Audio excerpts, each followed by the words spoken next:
ಪತ್ರಿಕೋದ್ಯಮ ಮಿತ್ರರಿಗೆ ನಾನು ನನ್ನ ವಂದನೆಗಳನ್ನು ತಿಳಿಸಲಿಕ್ಕೆ ಇಷ್ಟಪಡ್ತೇನೆ.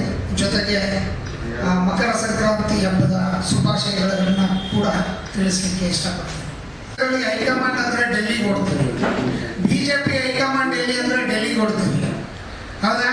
ಇವತ್ತು JDU ಅಂದರೆ ಜನತಾ ಪರಿವಾರದ ಏನು ಹೈಕಮಾಂಡ್ ಏನಿದೆ ಅದು ಕೂಡ ಉತ್ತರ ಭಾರತದಲ್ಲೇ ಇದೆ.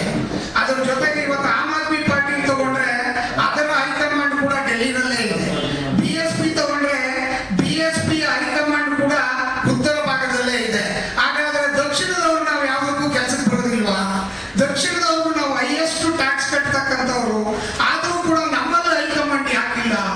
ಇಲ್ಲಿ ಅತಿ ಹೆಚ್ಚಾಗಿ ಜನರೇಟ್ ಆಗ್ತಕ್ಕಂಥ ಟ್ಯಾಕ್ಸ್ ಅನ್ನ ನಾವು ಅವ್ರ ಕೈಗಿಟ್ಟು ಅವ್ರ ಕೈ ಮುಂದೆಗಡೆ ಕೈ ಕಟ್ಕೊಂಡು ಕುಳಿತುಕೊಳ್ಳತಕ್ಕಂಥ ಅನಿವಾರ್ಯತೆ ಏನಿದೆ?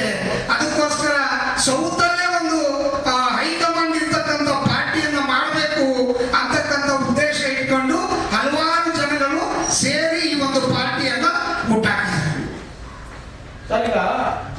ಬ್ಲೂ ಇಂಡಿಯಾ ಪಾರ್ಟಿಯ ಒಂದು ಪ್ರೆಸ್ ಮೀಟ್ ಕಾರ್ಯಕ್ರಮವನ್ನು ಆಯೋಜನೆ ಮಾಡ್ತಿದ್ದೀವಿ. ಈಗ ಆಲ್ರೆಡಿ ಲಾಸ್ಟ್ ಟೈಮು ನಿಮ್ಮ ಪ್ರೆಸ್ ಮೀಟಲ್ಲಿ ನಾವು ಉದ್ಘಾಟನಾ ಸಮಾರಂಭ ಮತ್ತು ಕೇಂದ್ರ ಕಚೇರಿ ಉದ್ಘಾಟನೆ ಕೂಡ ನಮಗೆ ಆಹ್ವಾನವನ್ನು ಕೊಟ್ಟಿದ್ವಿ. ಸಾಕಷ್ಟು ಜನ ನಮ್ಮ ಕಚೇರಿ ಕೂಡ ಬಂದು ಒಂದಷ್ಟು ವಿಡಿಯೋಗಳನ್ನು ಮಾಡಿ ಸಹಕರಿಸಿದ್ವಿ. ಎಲ್ರಿಗೂ ನಾನು ಆ ವಿಚಾರವಾಗಿ ಧನ್ಯವಾದಗಳನ್ನು ಕೂಡ ಅರ್ಪಿಸಲಿಕ್ಕೆ ಇಷ್ಟಪಡ್ತೇನೆ ಸರ್. ಈಗ ನಮ್ಮ ಈ ಒಂದು ಪಕ್ಷದ ಬಗ್ಗೆ ಒಂದೆರಡು ಮಾತುಗಳನ್ನು ನಮ್ಮ ಉಪಾಧ್ಯಕ್ಷರಾದಂತಹ ಗೋಪಿನಾಥ್ ಅವರು, ಹಾಗೆ ನಮ್ಮ ಲೀಗಲ್ ಸೆಲ್ನ ಅಧ್ಯಕ್ಷರಾದಂಥ ಕಲ್ಲಪ್ಪ ಅವರು, ಹಾಗೆ ನಮ್ಮ ಮೈನಾರಿಟಿ ಪ್ರೆಸಿಡೆಂಟ್ ಆದಂಥ ಉಸ್ಮಾನ್ ಆಟೋವಲ್ಲ ಅವರು, ಹಾಗೆ ಆಟೋ ಘಟಕದ ಅಧ್ಯಕ್ಷರಾದ ಮೋಹನ್ ಗೌಡ ಅವರು, ಇಷ್ಟು ಜನ ಇವತ್ತು ಪತ್ರಿಕಾಗೋಷ್ಠಿಯಲ್ಲಿ ಪಾಲ್ಗೊಳ್ತಾ ಇದ್ದೀವಿ. ನಾನು ಈ ಬ್ಲೂ ಇಂಡಿಯಾ ಪಾರ್ಟಿಯ ರಾಜ್ಯ ಉಪಾಧ್ಯಕ್ಷ ಆಗಿರ್ತೇನೆ. ಹಾಗೂ ಇವತ್ತು ನಮ್ಮ ಪಕ್ಷದ ಏನೊಂದು ಪ್ರೆಸ್ ಮೀಟ್ ಇಟ್ಕೊಂಡಿದ್ದೀವಿ. ಇದು ಏನಪ್ಪಾ ಅಂತಂದ್ರೆ, ನಮ್ಮ ಬ್ಲೂ ಇಂಡಿಯಾ ಪಾರ್ಟಿ ಏನು ನಮ್ಮ ಡಾಕ್ಟರ್ BR ಅಂಬೇಡ್ಕರ್ ಅವರ ಮೂಲ ಸಿದ್ಧಾಂತ ಏನಿತ್ತು ಅಥವಾ ಮೂಲ ಸಂವಿಧಾನ ಏನಿತ್ತು, ಅದರ ಒಂದು ಆಶಯದಲ್ಲಿ ಅದರ ಒಂದು ಅಡಿಯಲ್ಲಿ ನಾವು ಈ ಪಕ್ಷವನ್ನ ಮುನ್ನಡೆಸ್ಕೊಂಡು ಹೋಗ್ತೀವಿ ಅಂತ ಹೇಳಿ ನಾವು ಇವತ್ತು ಈ ಪತ್ರಿಕಾಗೋಷ್ಠಿಯಲ್ಲಿ ನಾವು ಹೇಳಲಿಕ್ಕೆ ಇಚ್ಛೆ ಪಡ್ತೇವೆ.